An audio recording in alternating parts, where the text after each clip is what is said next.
Tahanan ini ingin melarikan diri, ia memanfaatkan keadaan di mana penjara mendistribusikan kebutuhan sehari-hari. Dia mengambil pasta gigi, yang kemudian diperas ke piring saat kembali ke sel. Dia juga menuang sedikit bedak di piring tersebut, dan mengaduknya dengan pensil. Ia merasakan dan mencoba teksturnya. Kemudian cat latex sudah siap. Dia mengambilnya dan mengoleskannya ke dinding. Ternyata cat latex ini memiliki efek rekat yang sangat baik. Namun, warnanya masih tidak senada dengan warna tembok. Ia memanfaatkan kegiatan bebas di penjara untuk bermain catur. Dia mengatur strategi agar mendapatkan permen warna-warni. Dia memilih permen berwarna hijau dan biru. Dia berkata ia menyukai warna mint. Kemudian ia segera membuka bungkus permen tersebut dan melumatnya. Kemudian ia campurkan dengan pasta gigi. Ia kemudian menambahkan air. Maka terciptalah mortar dengan warna yang sama dengan dinding. Sejak itu, ia mulai membawa banyak permen ke dalam selnya. Dia bertaruh, pemenang dapat memilih 2 warna permen. Selanjutnya, ia mempelajari cara membuat jailbreak. Dia menggunakan besi untuk mencongkel batang besi di jendela ventilasi, dan kemudian menggalinya. Proses penggaliannya sangat lambat. Pada saat yang sama, dia harus menghadapi pemeriksaan sel secara tiba-tiba. Maka setiap kali setelah menggali, ia harus menggunakan mortar untuk menutupi bagian yang ia gali. Hari pemeriksaan pun tiba. Semua sel diperiksa. Penjaga penjara menginspeksi semua sudut dengan cermat. Bisa saja bekas galian tersebut ditemukan. Maka ia mempercepat penggalian. Di saat tahanan lain keluar untuk menghirup udara segar, dia tetap tinggal sendirian dan berpura-pura merapikan kamarnya. Dia menggunakan kesempatan tersebut untuk kembali menggali. Tiba-tiba saat menggali lapisan jaring logam, ia tak sengaja melukai tangannya. Tapi dia tidak punya banyak waktu. Dia juga harus mengamati penjaga di luar setiap saat. Ketika seseorang datang, dia cepat-cepat menempeli dinding. Dia terus menggali dengan batang besi. Ia memanfaatkan pembagian kebutuhan sehari-hari. Dia membawa sendok dan menggunakannya untuk membersihkan tembok. Tapi, agar bisa melepas kawat besi kecil di atasnya, ia mengikat kedua potongan besi menjadi satu, membengkokkan salah satu ujungnya menjadi bentuk L. Dengan cara ini lembaran besi bisa menjadi cukup panjang. Saat penggalian sudah semakin dalam, mortirnya pun tidak cukup. Jadi dia mengambil kertas toilet dan membasahinya. Ia menggulung dan melilitnya sebagai pengganti mortar. Setelah beberapa hari, dia akhirnya berhasil menggali batu bata pertama. Ternyata, hari itu sipir melakukan pemeriksaan dadakan. Dia tidak punya waktu untuk memperbaikinya dengan hati-hati. Bahkan cat di atasnya belum kering. Dia tidak memiliki cukup waktu untuk memperbaikinya. Sipir bermata tajam menemukan kejanggalan. Setelah melihat pria itu, dia mencoba menusuknya dengan baon. Pria itu pun merasa kesakitan. Sekilas, ia melihat bekas dinding yang digali. Melihat hal tersebut, sang tahanan berusaha mengontrol emosinya. Setelah beberapa lama, ia berkata, "Saya tidak tahu siapa yang melakukannya. Anda lebih baik mencari seseorang untuk memperbaikinya." Sang sipir berkata ia tidak ingin kembali. "Saya akan menyuruh petugas pemeliharaan kemari dan memeriksanya," jawabnya dengan tenang. Ia kemudian berkata, "Biarkan pria itu melarikan diri. Tapi sayangnya, petugas pemeliharaan akan memperbaiki dinding dalam 2 hari. Saat itu, rencananya untuk kabur pasti akan terungkap." Dia tercengang dan panik. Mustahil ia dapat menggali bagian yang tersisa dalam 2 hari. Tapi dia tidak menyerah. Dia memutuskan untuk mencari cara lain. Dia hanya memiliki 48 jam tersisa untuk menyelesaikan pelariannya. Jika dia memanjat tembok setinggi 6 meter. Dia kemudian membayangkan denah penjara, mengatur strategi untuk melarikan diri. Dalam tekanan keputusaan, ia semakin panik. Dia mengambil lempengan logam yang dia sembunyikan. Dia membuat simpul dan mengikatnya untuk membuat kail. Ia merobek spray dan memilihnya menjadi tali. Setelah mengikat kailnya, ia membungkus koran dengan perekat, mengikatnya, dan merekatkan kedua ujung koran. Ia membuat tangga penahan beban sederhana, masukkan sisa koran sepotong demi sepotong, dan membuat kail di ujungnya. Akhirnya, semua alat sudah siap. Keesokan harinya, ia bangun lebih awal. Pertama-tama ia membungkus koran di sekitar kaki kanannya, dan melilit sisanya ke kaki kirinya. Kemudian dia mengenakan celana untuk menutupinya. Ia menyembunyikan penjepitnya di atas. Kemudian menutup resleting bajunya. Saat tiba di aula, karena mereka diberikan waktu beraktivitas hanya 1 jam, dia menghadapi 2 tantangan besar. Bagaimana dia bisa menghindari penjaga dan pengawasan? Dia ingin segera melarikan diri. 10 menit pertama adalah keberuntungan pertamanya. Karena saat itu penjaga penjara sedang sibuk. Mereka hanya memperhatikan area yang ramai. Namun, penjaga penjara bisa melihat keluar jendela kapan saja. Ia kemudian memperhatikan CCTV di sudut ruangan. Ia menemukan titik buta di bawah kamera itu. Ada juga titik buta besar di sisi jendela penjaga penjara. Jadi tempat terbaik baginya untuk melarikan diri, tepat di atas kamera. Karena pengawas dan penjaga penjara tidak bisa melihatnya. Tapi kawat berduri di sana juga lebih rapat dan padat. Akan sangat sulit untuk dilalui.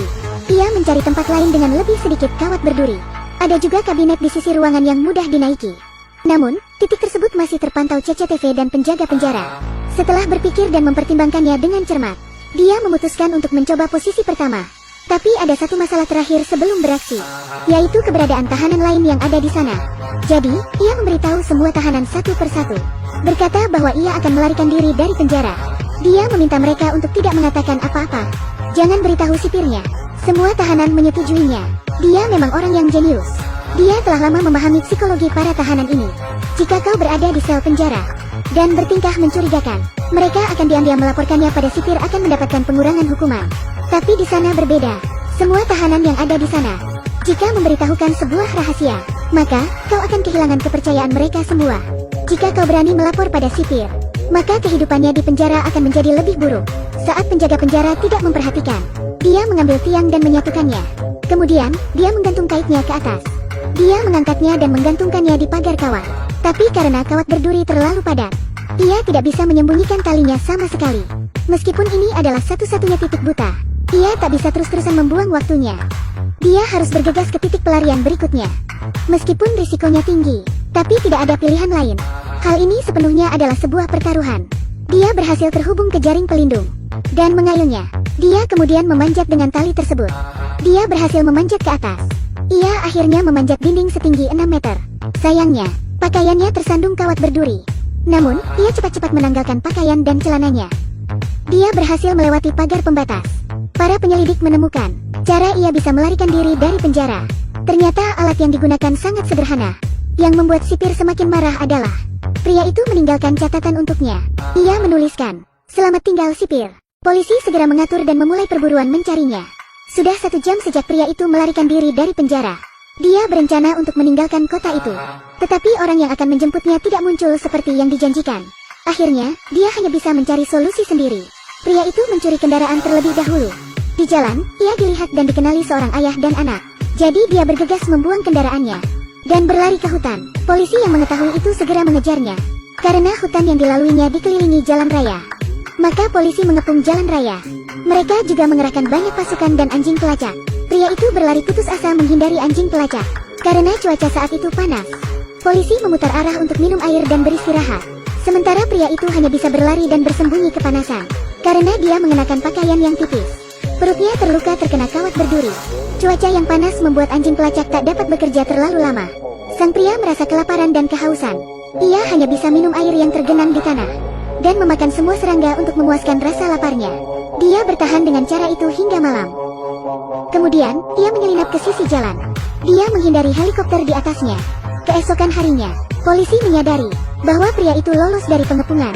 Jadi polisi membuat pengumuman dan menawarkan hadiah $100.000 AS. Mereka juga memantau keluarga dan teman-teman pria tersebut.